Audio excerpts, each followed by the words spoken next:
Good afternoon, and welcome to AIADA's AutoTalk. I'm your host, Rachel Soleimani. For our new listeners, before I introduce today's presenter, a few quick notes. Everyone that is registered for today's program will receive a copy by the end of this week. And if you have any questions, feel free to enter them into the lower right side of your interface under the Q&A bar. Today we welcome Lee Malloy, AVP of Research and Development for Cox Automotive. Lee, I know you have a lot to cover, and we're very excited to hear. So take it away. Rachel, thank you for the introduction, and thank you for the opportunity to speak with you today. It's really an honor, and Cox Automotive appreciates the partnership to work alongside the AIADA as we navigate this future of automotive together. So I've been with Cox Automotive nearly 12 years and have been a student of the EV for most of that time.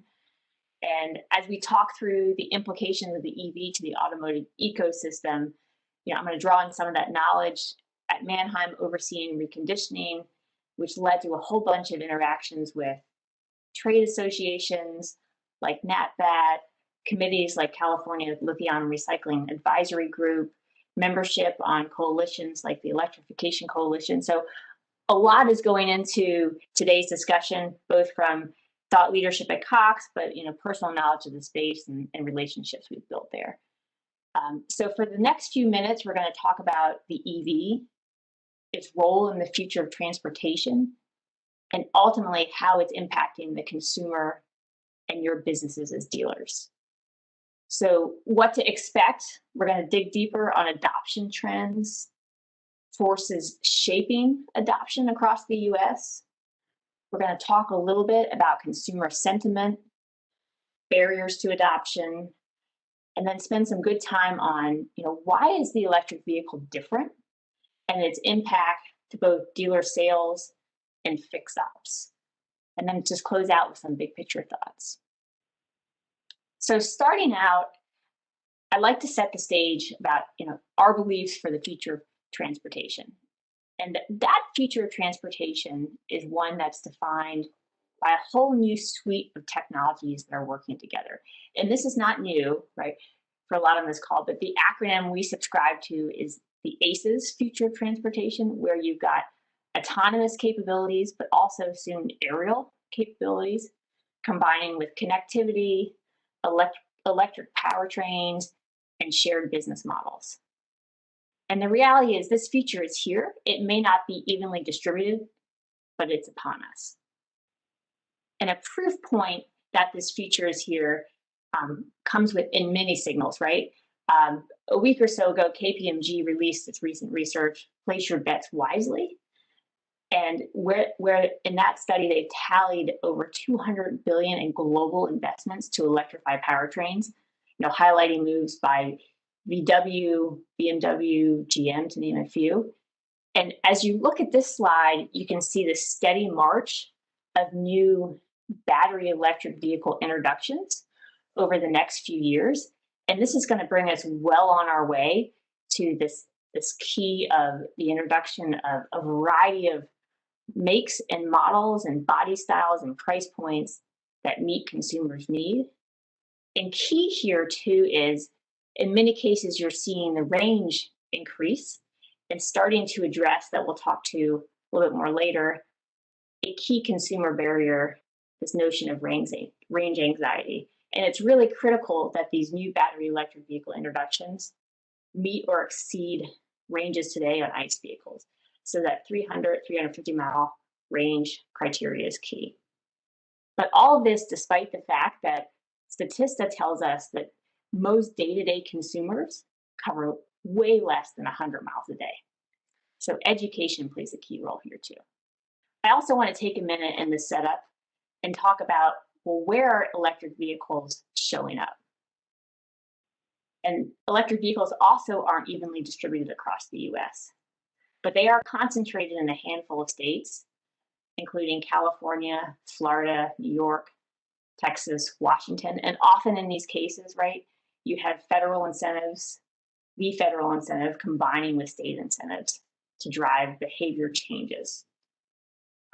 And there are many new entrants on this list, right, and starting to challenge California's leadership in EV adoption, which is great to see. And oftentimes, the slope of the growth in some of these other states like Florida and New York is actually higher than California. So then we pan out big picture, and you might be asking yourself, well, how many EVs are there really in the US car park? And what are our projections on EV adoption over the next 10 years? So two key themes to call out. On the left, you see a transition that we forecast in the US car park. And while it's small, you see that green bar at the bottom. This transition is highlighted by the fact that we're going to see the mix of personally owned vehicles start to yield to have more fleet vehicles enter the market. But still a pretty small number. And secondarily, on the right, we start to look at what is the EV car park population by 2030. So we're forecasting, based on IHS numbers, that there'll be nearly 24 million EVs in the US car park by 2030. And for this slide, our definition of EV includes pure battery electric and full hybrid. So that's an important distinction. What's excluded here is the mild hybrid. So the impact of that is bottom right of the slide. By 2030, we believe that about 24% of new car sales will be electric. So that's our starting point.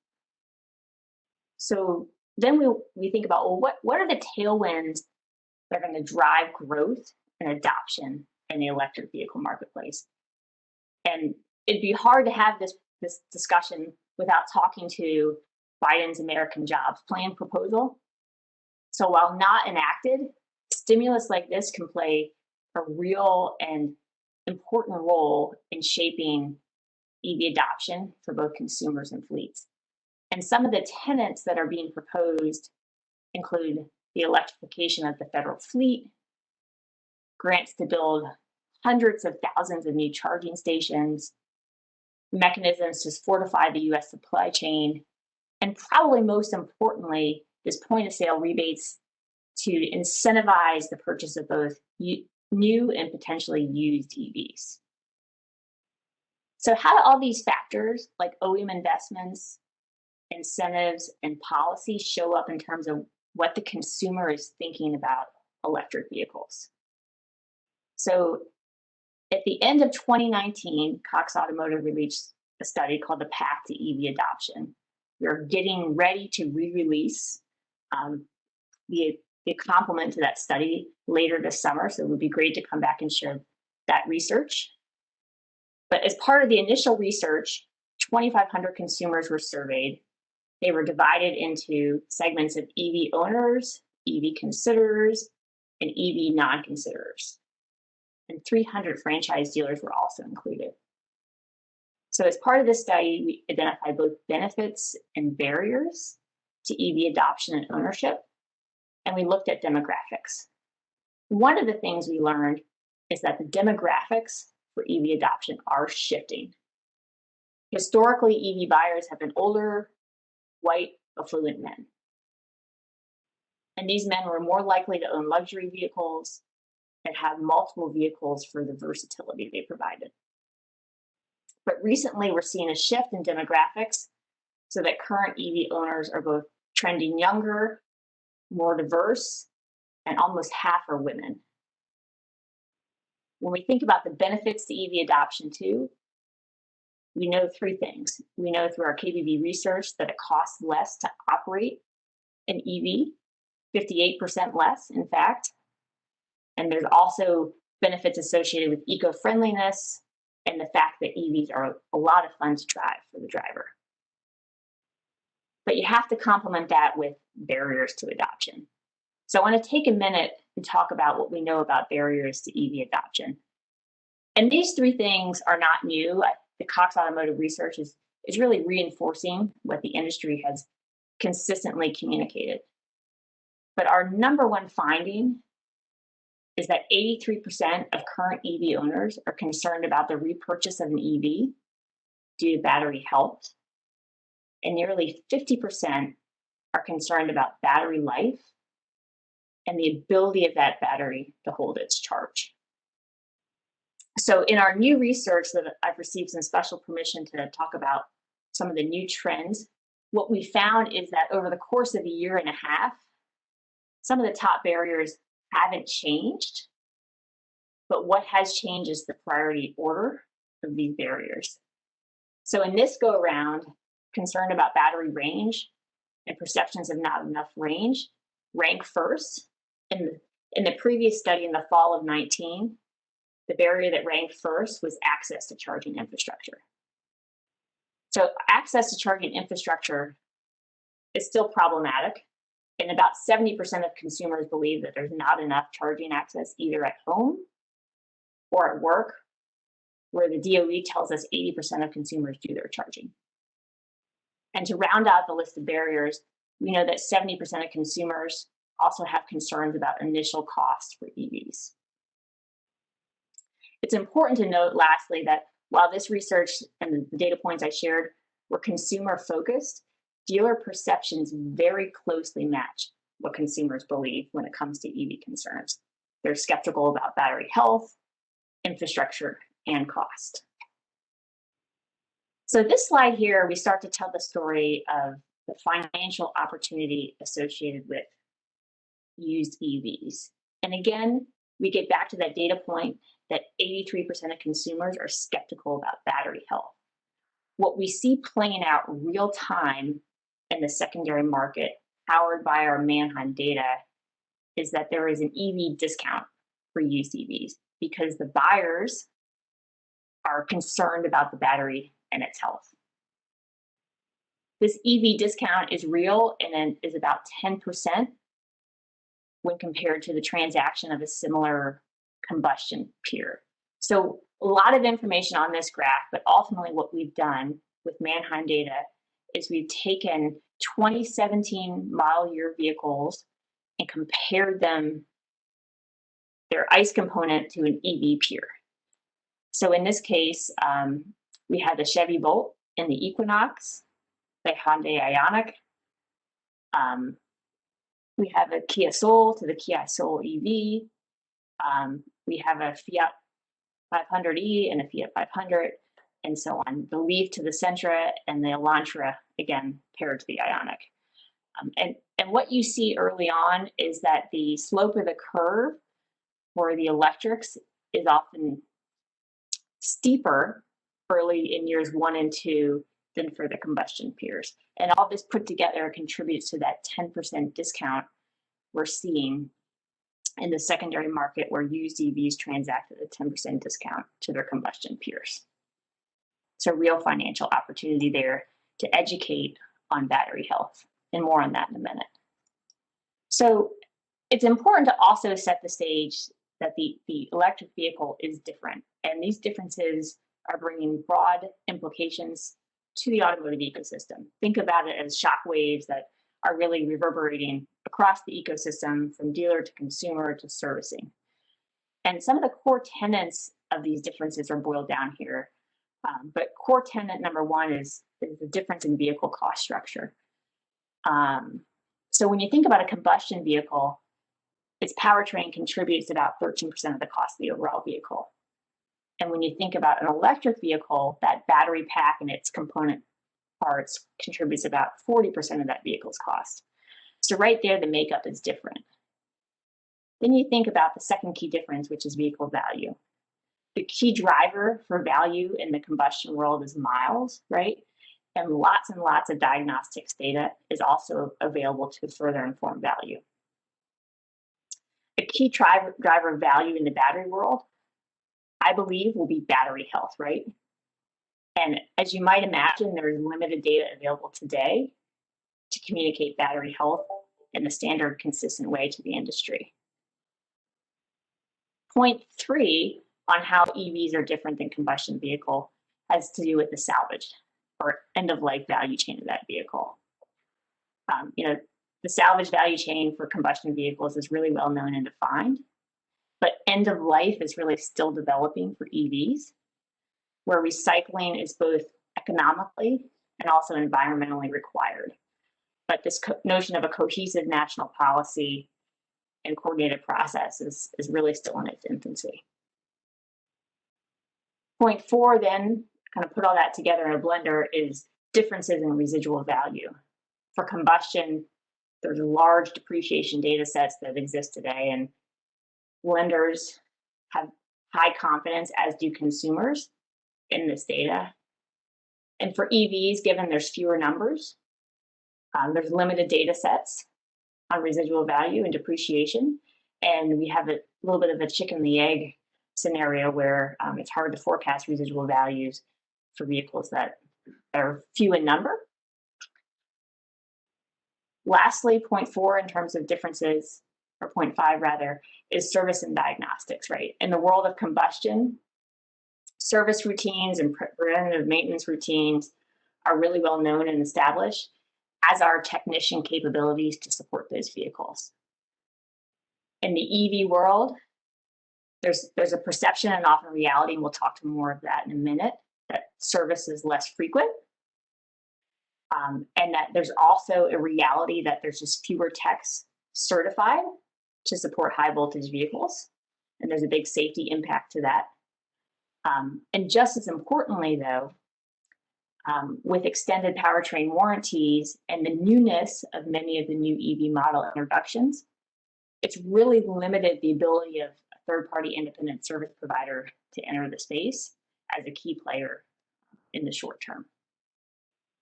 So now moving on to the implications of EVs to the dealership. I want to start out by saying that we've now talked about how the EV is different from its service and valuations, but why does all this matter to the dealer? It matters because we know that the consumer has a choice on where to bring their vehicle for repair. And we know that both customer retention and satisfaction bring really big benefits to the dealer in terms of service bay activity and closed sales. And our Cox Automotive 2018 service study found that dealers who lead in service visits will also lead in new sales closing. So 74% of those who return for service in the last 12 months were also likely to return to that dealer to purchase their next vehicle, compared to 35% who didn't return for service. So the bottom line is retaining customers in the service department allows dealers to not only drive their fixed ops, but increase loyalty in new retail sales. So then that begs the question, given the dynamics presented about the EV, how does the dealer position themselves for success in this new world?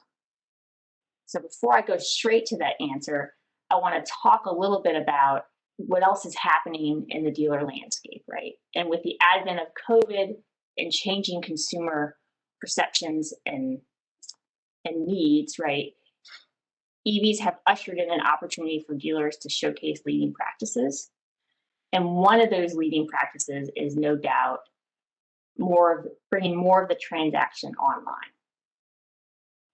Recently, Cox Automotive found that customer satisfaction with new car dealers have reached an all-time high of 74%. And often this is showcased by dealers offering more digital retailing tools and having more direct outreach to buyers.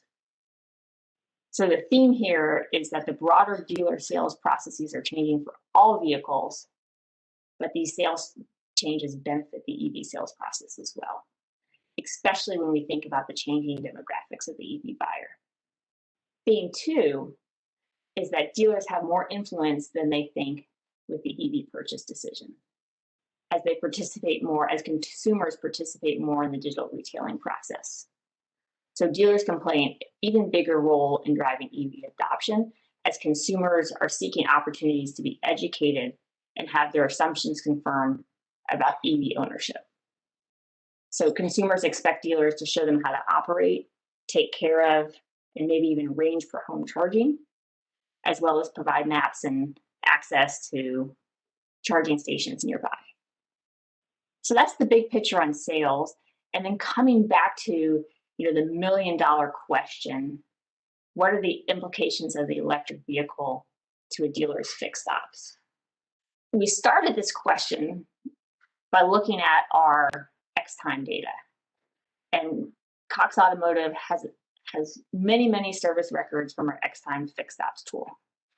And the question we asked is, what are the top 15 service opportunities today or events today, independent of powertrain?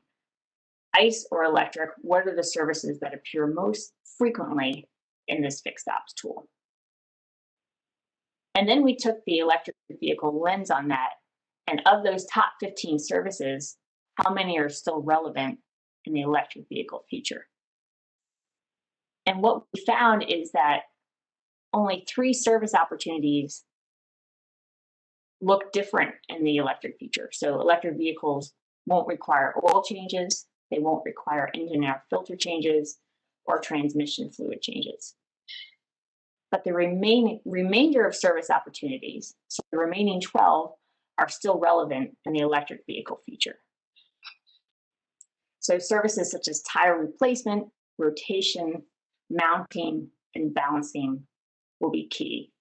And tires are big for electric vehicles given their additional weight and the torque they pack.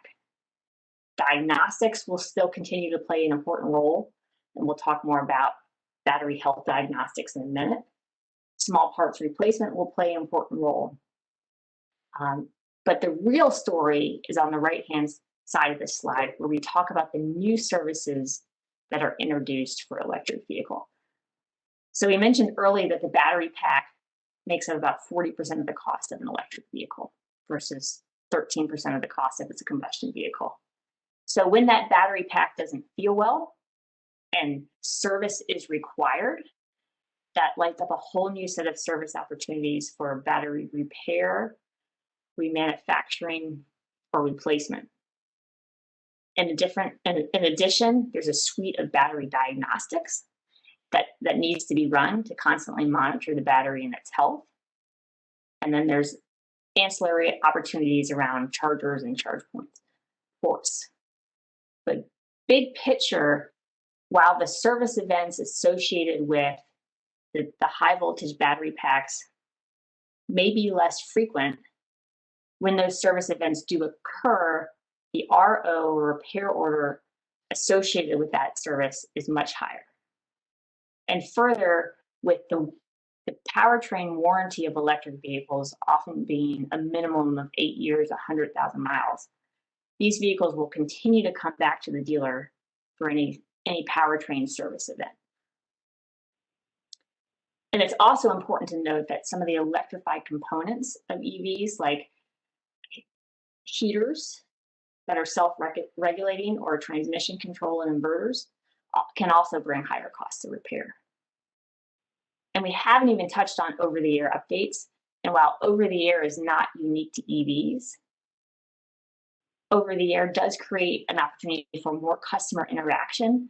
And many times, service bay visits are still required, either for customer education or to run a charge-discharge cycle in a monitored environment, as an example.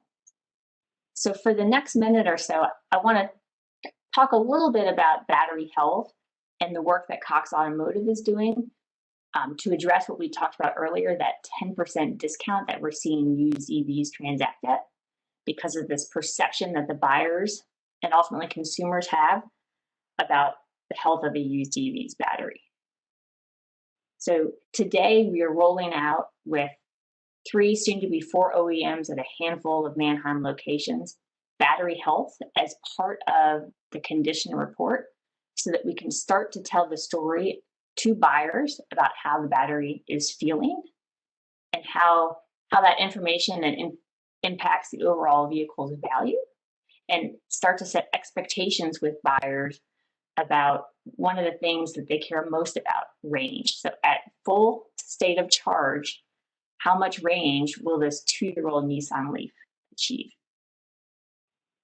So that's just one method in which Cox Automotive is working with our clients in the industry to drive adoption of used EVs in the marketplace by bringing this notion of a battery lab to the electric vehicles and issuing these real-time battery health reports. And because the EV market, both new and used, is so closely linked, I believe that confidence in the used market in retention of residual value is going to provide a really essential unlock to driving growth and adoption in the new market. Because as a new vehicle buyer, right, you're likely going to preference the purchase of a vehicle that you believe is going to hold its value. And right now, the industry is facing a little bit of headwinds until we can communicate the value retention of the used EV. So a couple of points in closing. The electric future is here, no doubt.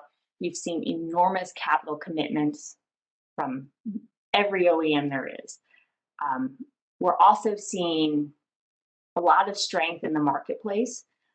We've seen an increase in EV registrations through the first part of this year. But interestingly enough, there's been a real uptick in hybrid registrations. But all that said, if you think back to the market share data we talked about earlier, there is still time to repair.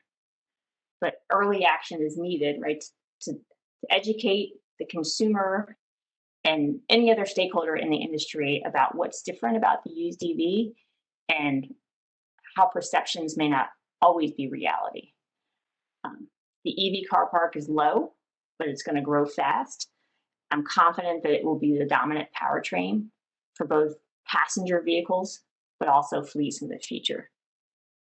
And with dealers specifically, we've seen the tide turning as many states and state associations are taking more favorable positions towards EV. States like New York, New Jersey, California, and most recently even Virginia. And then, we're seeing moves like GM, where in December it called on all of its Cadillac dealers to invest and upgrade. And all of these moves have created both, pressure and momentum for EV adoption. But the signal is clear, no doubt, that the EVs are coming, and it's a great opportunity to prepare in advance both your dealership and your education for the consumers and your team members, so that you can adjust your sales practices and sales approach now, as well as your fixed ops practices, to be best positioned to lead in this new transportation future. Lee, this was some really great information, and we appreciate you taking the time to share it with us. Anyone that has further questions, you can email them to me, and I will pass them along to Lee. For more information about AIADA, visit aiada.org. Thanks for joining us, and have a great day, everyone.